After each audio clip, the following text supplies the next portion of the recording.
Success అయిన స్టోరీల నుంచే కాదు, ఫెయిల్ అయిన వాళ్ళ నుంచి కూడా చాలా చాలా నేర్చుకోవచ్చండి. ఎందుకంటే ఈ ఫెయిల్ అయిన తర్వాత ఎలా సక్సెస్ అయ్యారు, పడి లేచిన కెరటం లాంటి వాళ్ళండి.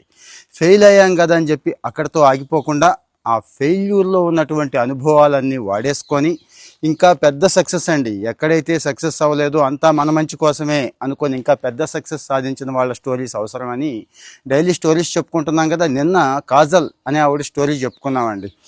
సివిల్స్లో 5-6 అటెంప్ట్లు ఇచ్చిన తర్వాత కూడా సక్సెస్ అవ్వకపోతే కేరళ వెళ్ళి యుద్ధకళ నేర్చుకొని స్వదేశీ స్టోర్స్ పెట్టి ఈరోజు కోట్లు సంపాదిస్తున్నాం కదా. అలాగే ఈరోజు ఇంకొక story, same civils candidate Usha Gogineni. Telugu పేరులాగా ఉంది కదా. అవునండి, ముంబైలో డాయిష్ బ్యాంకులో చాలా మంచి జీతం, మంచి ఉద్యోగం. నేను సివిల్స్కి వెళ్తాను అని చెప్పి ఒక నిర్ణయం తీసేసుకుంది గట్టిగా. మరి 1-2-4 సంవత్సరాలు కూర్చుందండి. ప్రతిసారి 1 మార్కు 2 మార్కుల్లో పోవడం, మళ్ళీ మొదటి నుంచి ప్రిలిమ్స్ రాయాలి, మెయిన్స్ రాయాలి, మళ్ళీ ఇంటర్వ్యూకి వెళ్ళాలి. ఇంకా నా వల్ల కాదు అని చెప్పి ఇక ఏ లెవెల్ కంటే పడిపోతాం కదా, ఆ లెవెల్కి వెళ్ళిపోయింది. ఆ టైంలో ఎవరో ఒకళ్ళు తగులుతారు కదండి మోటివేషన్ ఇచ్చేవాళ్ళు. అలాంటి మోటివేషన్ కోసమే ఈ స్టోరీలు కూడా. సో మళ్ళీ మోటివేట్ అయిందండి. మోటివేట్ అయ్యి వాళ్ళ అమ్మ సలహా తీసుకొని ఎర్త్ఫుల్ అని చెప్పి ఒక స్టార్టప్ స్టార్ట్ చేసింది.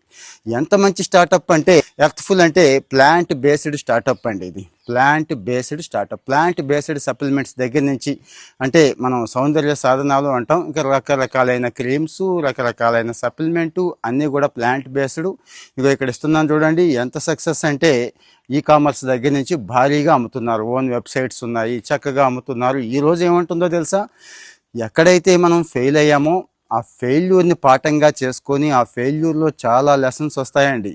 చాలా లెసన్స్ వస్తాయి. ఆ లెసన్స్ అన్నీ పాఠాల కింద మార్చుకొని ఇంకో చోట వాడుకుంటే ఖచ్చితంగా సక్సెస్ వస్తుంది అంటున్నారు. సో మనం కూడా చాలా చాలా చోట్ల ఫెయిల్ అయి ఉంటాం. కానీ ఫెయిల్ అయ్యామని చెప్పి నీరసపడిపోయి అక్కడితో వదిలేస్తాం. కానీ ఇంకో చోట ఉంది అవకాశం అని చెప్పి మర్చిపోతున్నాం, ట్రై చేయట్లేదు. అలా ట్రై చేయబట్టే ఈవిడ స్టార్టప్ షార్క్ ట్యాంక్కి సెలెక్ట్ అయ్యింది.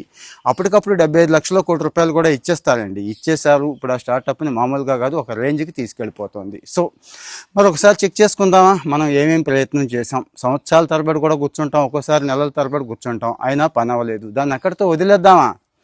భవిష్యత్తులో ఖచ్చితంగా ఉపయోగపడతాయండి ఆ పనులన్నీ కూడా. సో ఎక్కడెక్కడ ఏం ట్రై చేశారు, ఎక్కడెక్కడ ఫెయిల్ అయ్యారు, ఆ ఫెయిల్యూర్ని ఇప్పుడు ఏం చేద్దాం అనుకుంటున్నారు, అంటే ఆ ఫెయిల్యూర్ అనుభవాన్ని ఏం చేద్దాం అనుకుంటున్నారు, 1-2 సార్లు ఆలోచించండి. కామెంట్లో మీ ఎక్స్పీరియన్స్ కూడా పెట్టండి ప్లీజ్. మన వాళ్ళు చాలామంది చదువుతున్నారు, ముందైతే ఫాలో చేయండి. Thank you.